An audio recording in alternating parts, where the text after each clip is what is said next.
Coucou à tous, j'espère que vous allez bien. Moi, bof, hein. Enfin ça va, je suis en forme, mais j'ai encore un peu les séquelles, hein, parce que j'ai été malade là il y a une semaine. Et j'ai encore un peu la gorge enrouée. Mais bon, ça va, on va dire, c'est moins pire qu'il y a une semaine. Donc ça va, hein, je pourrais faire la vidéo comme ça. Il n'y a pas de souci, je suis en forme pour vous présenter pas mal de choses aujourd'hui.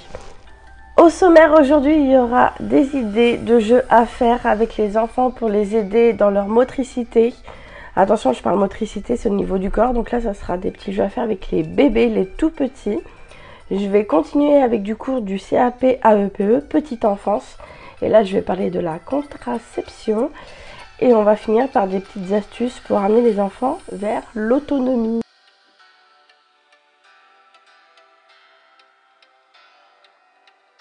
On commence avec le premier jeu pour travailler la motricité avec votre bébé. Ça serait de le mettre sur le ventre quand vous le changez. Enfin, pas forcément quand vous le changez, mais quand vous avez un petit peu de temps avec lui, le mettre sur le ventre pour le laisser un peu se débrouiller tout seul, voir s'il va essayer de se retourner sur le dos, s'il va essayer un peu de se défaire en fait de cette situation. Parce que des fois, les bébés, ils n'aiment pas trop être sur le ventre. Et là, c'est vraiment l'idéal. Il faut faire ça en fait pour l'aider un peu à travailler les muscles, à essayer de se retourner. Ensuite, vous pouvez prendre un petit ballon de yoga. Je ne sais pas si vous voyez le genre de ballon là, même que les femmes enceintes ont pour un peu travailler leur périnée là. Vous prenez ce genre de ballon, vous mettez votre bébé dessus et vous lui tenez la main et vous l'amusez à le faire rebondir en fait sur le ballon. Et lui, forcément, le bébé, il aura le réflexe de fléchir les jambes. Donc ça va un peu l'aider aussi au niveau de sa motricité, au niveau des jambes, quoi. En fait, ça va l'aider à avoir du muscle, à travailler son tonus au niveau des muscles des jambes. Un autre petit jeu que vous pouvez faire avec votre bébé, ça serait de le mettre soit dans son parc, mais dans un parc où il n'y a pas vraiment beaucoup de choses autour de lui. Vous lui mettrez que des peluches ou des petits objets, mais vraiment autour en forme de cercle. Ensuite, votre bébé, vous le mettez comme vous voulez, soit assis ou soit sur le ventre, c'est encore mieux, il y a plus de challenge. Et vous lui mettez les objets un peu, pas trop éloignés, mais proches de lui pour voir s'il va essayer de les attraper. Ça va un peu aussi travailler la motricité des bras, des mains, enfin voilà, les réflexes d'agrippement. Pour l'autre petit jeu, ça va travailler son équilibre. Ça serait de prendre votre bébé et le mettre sur vos genoux. Et vous allez mettre une comptine, ou vous allez chanter avec lui. Et le mettre, et vous allez essayer en fait vous allez balancer vos genoux, vos jambes, hein, comme on le fait quand on a les enfants sur les genoux. Et en fait, ça va un peu travailler l'équilibre de votre bébé. Il va avoir le réflexe de s'agripper à vous, enfin, il va rigoler, mais il va aussi avoir le réflexe de tendre un peu ses muscles. Et ouais, ça va travailler déjà son tonus et ça va travailler aussi son équilibre. Alors on continue avec la partie cours et là nous allons parler, comme je vous l'ai dit au début, de la contraception. Donc oui, on apprend ça aussi au CAP petite enfance. Donc je vais commencer avec la définition de qu'est-ce qu'une contraception. Donc c'est tout simple, la définition c'est l'ensemble de moyens qui permettent d'avoir des rapports sexuels en évitant une grossesse non désirée. Donc on va continuer avec les 3 méthodes de contraception. Donc vous avez la contraception hormonale, vous avez le préservatif masculin et féminin et vous avez le dispositif intra-utérin. Utérine, je sais pas comment on dit. Dites-moi, celles qui sont dans le médical, si on dit utérin ou utérine. Donc voilà, c'est DIU en fait, en gros, hein, le sigle. Pour les contraceptions hormonales, vous avez la pilule, le patch.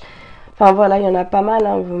Moi, je vous en donne 2 pilules, patch. Et ça, en fait, ça bloque la nidation et ça bloque aussi l'ovulation. Voilà l'action en fait de ces contraceptions. Ensuite, vous avez le préservatif masculin, féminin, qui ça va un peu vraiment bloquer en fait le passage des spermatozoïdes, tout simplement. Et on finit avec les DIU. Donc là, vous en avez 2. Vous avez le DIU hormonal et le DIU au cuivre.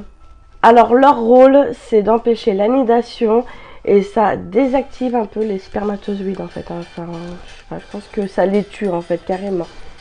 Donc il y en a peut-être beaucoup dans les commentaires, ils vont me dire mais on connaît tout ça, mais bon là moi je parle plus pour les personnes qui vont passer le CAP EPE là en mai ou en juin. Et c'est pour les aider en fait à réviser tout simplement pour leur cours, hein, pour avoir l'examen. Ensuite je vais vous parler de la contraception d'urgence. Donc là c'est vraiment la pilule on va dire un peu qui va arriver, il faut prendre tout de suite quand il y a eu un petit accident. pour éviter justement une grossesse non voulue. Donc cette contraception, on l'utilise 3 jours après avoir eu le rapport. Voilà.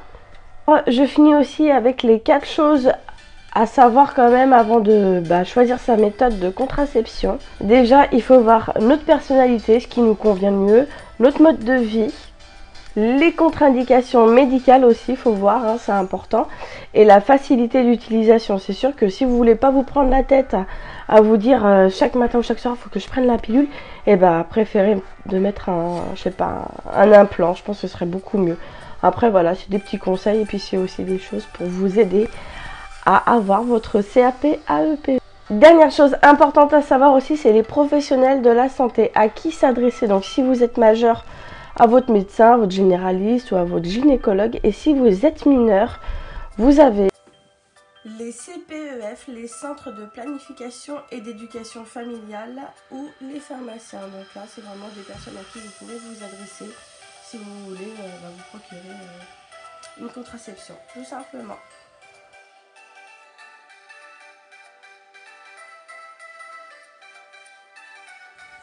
Et donc je vais finir avec plusieurs petites astuces à mettre en place pour aider les enfants à devenir plus autonomes.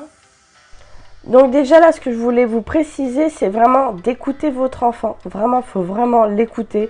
Ou même l'enfant que vous avez en garde, bien écouter ce qu'il va vous dire, parce qu'il y a des moments où on a envie de tout faire à leur place, mais quand ils vous disent non, je veux le faire, et laissez-le. Déjà, c'est déjà un point à mettre en place. Déjà, mettez-vous bien en tête, si à un moment l'enfant ou votre enfant va vous dire je fais seul, vous le laissez.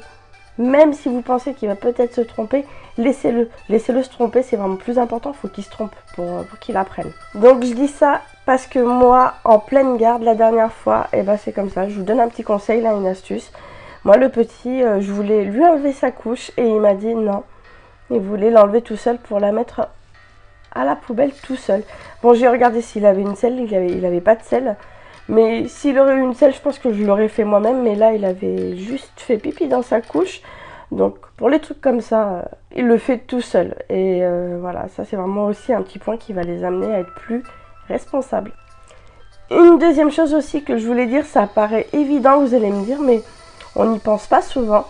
Et moi, quand je suis en garde et que je vois que le petit que je garde, il fait tomber quelque chose, il va le faire tomber même sans faire exprès, je vais pas ramasser ce qu'il a fait tomber. Pour moi, c'est à lui de descendre de sa chaise et le ramasser.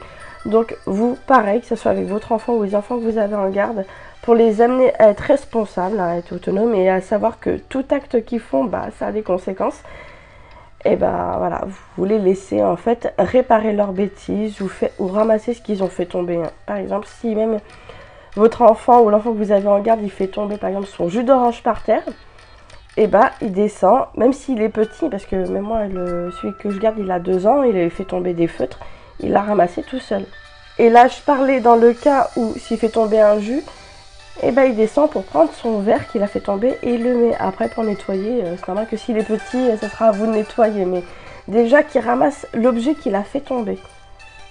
Une autre petite astuce aussi pour les aider à mettre leurs chaussures, quand c'est des chaussures juste à scratch, qu'il n'y a pas de lacet à faire. Vous pouvez prendre des étiquettes, n'importe quelle étiquette, mais quand même assez grosse, avec des petits personnages. Des fois, on trouve ça dans les magazines autocollants. Vous prenez un autocollant, vous le coupez en deux, et vous allez mettre par exemple la bouche d'un personnage sur sa basket gauche, et le derrière sur la basket droite. Et en fait, il saura que voilà, où est la droite, où est la gauche, pour l'aider un peu à se débrouiller tout seul, à mettre ses chaussures tout seul. Dernière petite astuce, donc là c'est plus pour les enfants qui savent marcher, qui savent alterner le pied droit et le pied gauche pour descendre ou monter les escaliers. Vous savez où je veux en venir. Ça serait de les aider à être plus autonomes et à essayer de faire tout seul, de descendre ou monter les escaliers tout seul. Alors là je vais vous donner ma petite astuce, parce que ça je le fais avec le petit que je garde en ce moment.